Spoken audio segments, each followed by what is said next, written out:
ज्या वक्ताला तुमच्या सुनबाई येतील ना त्या वक्ताला तुम्हा दोघींना मी ह्या देवीच्या मंदिरात दर्शनासाठी घेऊन येईन।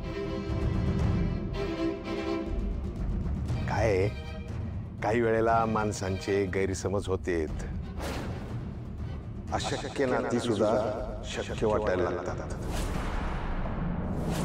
हो बरोबर आहे, पण हा असा गैरसमज करून घेण्याआधी त्यांनी मला विचारलं असतं तर बरं झालं असतं ना। वय आणि तसंही आदित्यची बायको ही माझ्या पसंतीची आणि किर्लोस्कर घराण्याला शोभेल अशीच असेल असं वचन मला आदित्यने आधीच दिले। वय ना?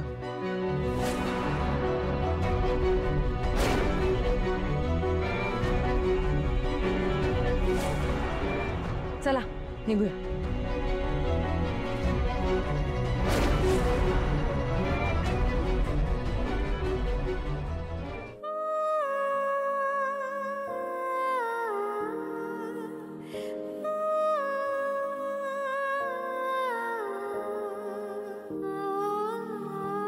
बिझनेसमॅन झालाय, तुम्हाला माहितीये का? आता तो मुंबईत 100 ते 200 एकर जमीन विकत घेणार आहे आणि मोठी इंडस्ट्री चालू करणार आहे। अरे वा, क्या बात आहे। कोण परितोष? अरे आहे माझा भाचा आहे, म्हणजे मी लहान असताना बघितलं होतं त्याला। नाही नाही मी नाही, तो लहान असताना मी बघितलं होतं त्याला।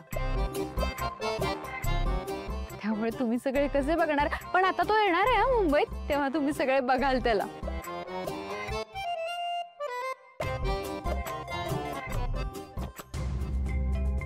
नाही परितोष तर ठीक आहे,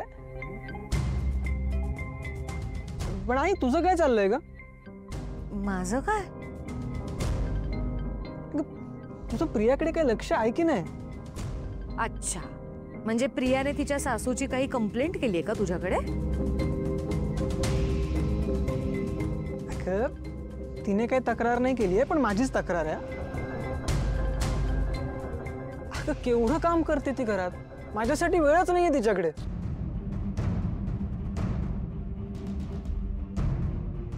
एक मिनिट,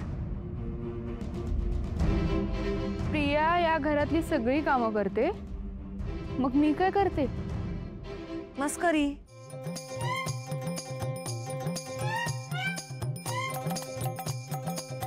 म्हणजे अगं प्रीतम मस्करी करतोय असं काय करतेस? मग ठीक आहे।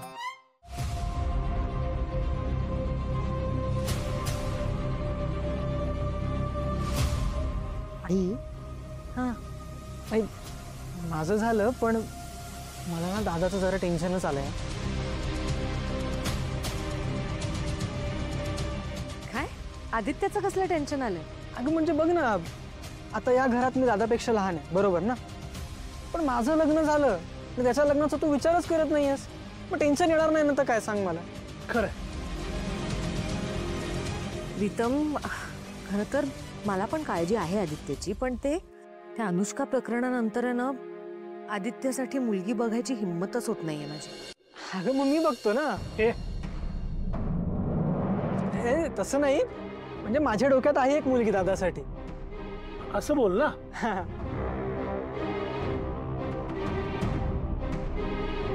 चांगली आहे, मनमिळाव, सगळ्यांची जुळवून घेणारी, घर जपणारी। हा म्हणजे तुला हवी आहे ना तशीच आहे आई, एकदम तुझी कॉपी म्हटलंच तरी चालेल। अशी कोण मुलगी शोधली यांनी? अशी खरंच मुलगी तुझ्या नजरेत आहे? हो असेल तर प्लीज मला दाखव, म्हणजे मुलगी चांगली असेल तर आपण नक्की विचार करूया तिचा। हा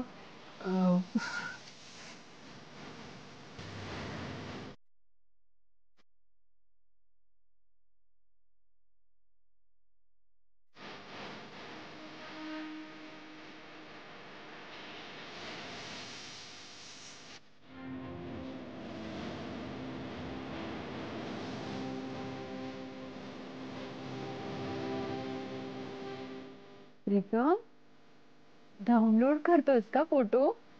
ऍक्ट्रेस वगैरे आहे का? मग चालेल मला। नाही आई, बघू बघू, तुझंच दाखव ना। कशाला? अगं ते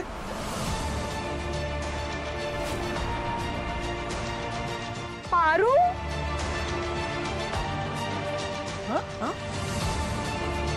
म्हणजे या किर्लोस्कर घरची सून ही पारू होणार, एक फडतूस मोलकरीण. काय बोलतेस? वहिनी हे बघा.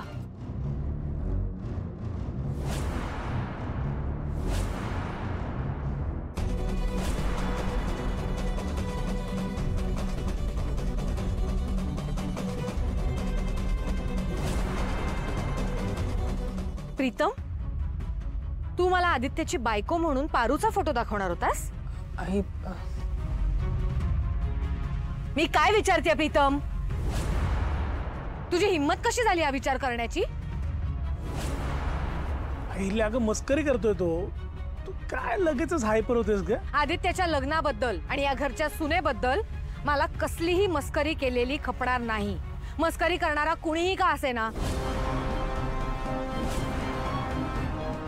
हे बघ, मला हे मान्य आहे की पारू एक अतिशय चांगली मुलगी आहे, गुणी मुलगी आहे. तिने या घरासाठी खूप त्याग केलाय. मग मी तिला या घरच्या मुलीचा दर्जा द्यायला तयार आहे, पण या घरची सून म्हणून नाही.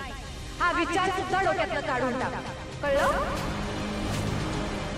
मुळात पारू या घरची सून हा विचार तरी कसा येऊ शकतो तुझ्या डोक्यात? आणि या अशा सेन्सिटिव्ह सब्जेक्ट बद्दल चेष्टा करताना लाज नाही वाटत तुला? आपलं किर्लोस्कर खानदान, आपण कमावलेली प्रतिष्ठा, ह्याचा कसलाच विचार येत नाही का रे डोक्यात?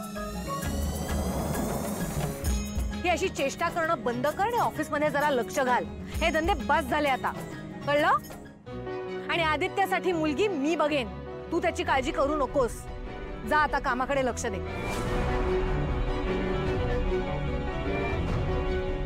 जा.